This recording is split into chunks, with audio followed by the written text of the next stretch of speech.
Yo la team, j'espère que vous allez bien, que vous avez passé une excellente journée. On se retrouve ce soir pour une nouvelle vidéo de pronostics sportifs. Et comme je vous l'ai dit hier, ce sont 3 pronostics que je vais vous proposer qui ne rentrent pas dans ma bankroll. On reprend clairement la bankroll à partir du mois d'août. On va regarder tranquillement les championnats de Biélorussie, de Corée et des îles Féroé. Mais on va pas mettre tout ça dans la bankroll, c'est plutôt des analyses que je vous propose. Si vous voulez également des pronostics en live, je vous invite à rejoindre la chaîne de Julien Bien, la chaîne Twitch, la team Parieur, encore une fois cet après-midi.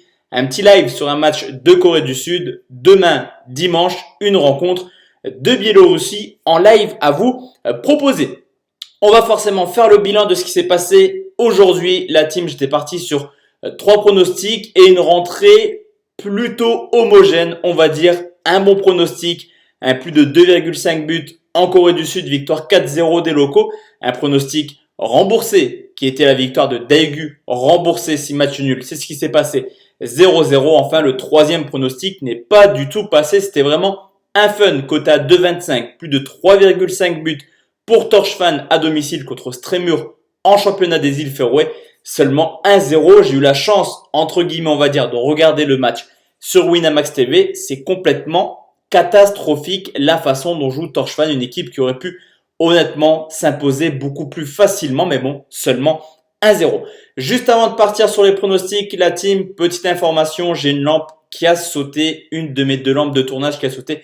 Désolé pour la qualité, j'essaye de rectifier tout ça dès que les magasins vont ouvrir pour vous proposer des vidéos de meilleure qualité. Ni une ni deux la team, on part sur les pronostics et direction la Corée du Sud. C'est également demain matin où Gangwon reçoit Séoul, première journée de Corée du Sud, où le 6e de l'an passé reçoit le 3e, une équipe de Gangwon qui à domicile a plutôt eu des bonnes stats l'année dernière, 30 points pris en 19 matchs, cependant tout de même 7 défaites, donc une équipe qui est capable de gagner mais qui perd également pas mal de matchs. À noter, 2e meilleure attaque à domicile avec 34 buts marqués, mais attention, car c'est tout simplement l'une des plus mauvaises défenses à domicile avec déjà 31 buts encaissés l'an passé. De son côté, Séoul a plutôt un parcours assez homogène hors de leur base, 7 victoires pour 7 défaites et 4 matchs nuls. Mais là aussi, on a une équipe qui a été capable de marquer souvent à l'extérieur, 4e meilleure attaque hors de leur base. L'état de forme, forcément, il n'y en a pas vu que c'est le début de saison en Corée du Sud. Mais on peut remarquer que sur les 10 dernières rencontres, Gangwon a toujours marqué à domicile, mais encaissé également pas mal. Je vous l'ai dit, une défense très friable, seulement 3 clean sheets sur les 10 dernières rencontres. Et ces statistiques-là, on les retrouve également du côté de Séoul, qui sur les 10 derniers matchs à l'extérieur a tout de même marqué 12 fois en faisant seulement 2 clean sheets. Généralement, les Gangwon Séoul, c'est des matchs à but. Les 5 dernières rencontres ont vu 15 buts marqués et sur les 5 derniers matchs, 4 fois les 2 équipes ont marqué. Je pense qu'on pourra avoir du but également demain matin en Corée du Sud. Je vais partir sur les 2 équipes marques, c'est coté 1,54.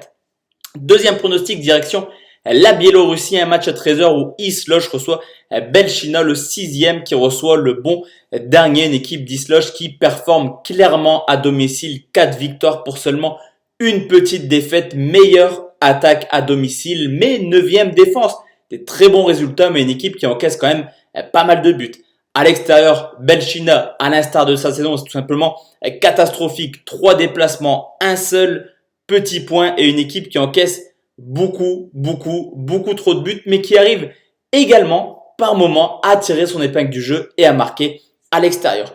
Isloch est dans une période assez compliquée. Certes, ils sont 6e, mais il faut absolument s'imposer pour retrouver le podium assez rapidement. Un podium que Isloch avait conquis en début de saison. Sur les 5 derniers matchs, c'est quand même 3 défaites. Il reste sur une lourde défaite 4-0 et viennent de prendre 11 buts sur les 5 derniers matchs. Du côté de Belchina, le fait d'être monté en première division de Biélorussie est vraiment très dur à accepter pour eux. 2 petits points sur les 5 derniers matchs, 9 buts encaissés. Mais attention, car Belchina commence tranquillement à marquer. Petit à petit, en témoignent ces 2 buts marqués à Sluts qui est leader de ce championnat. Les 2 rencontres, on a généralement du but dans les matchs de Isloch et de Belchina, 2 équipes qui tournent à plus de 2,5 buts en moyenne. Isloch doit s'imposer pour retrouver le podium, Belchina doit absolument s'imposer car là, il commence un petit peu à avoir urgence en termes de points.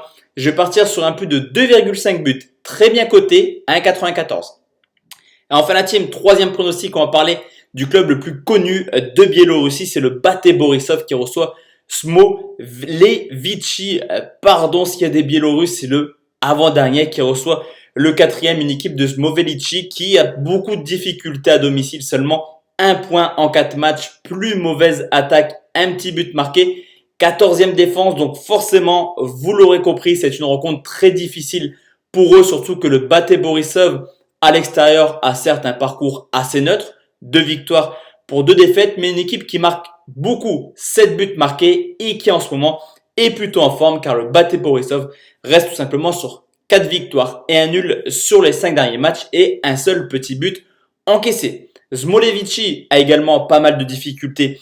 En ce moment, 0 victoire cette année, un petit peu comme Belchina, mais il reste également sur 2 lourds revers à domicile, 2-0 et 3-1, une équipe qui vient de Ligue 2 et qui là aussi a pas mal de difficultés à passer un petit peu le cap.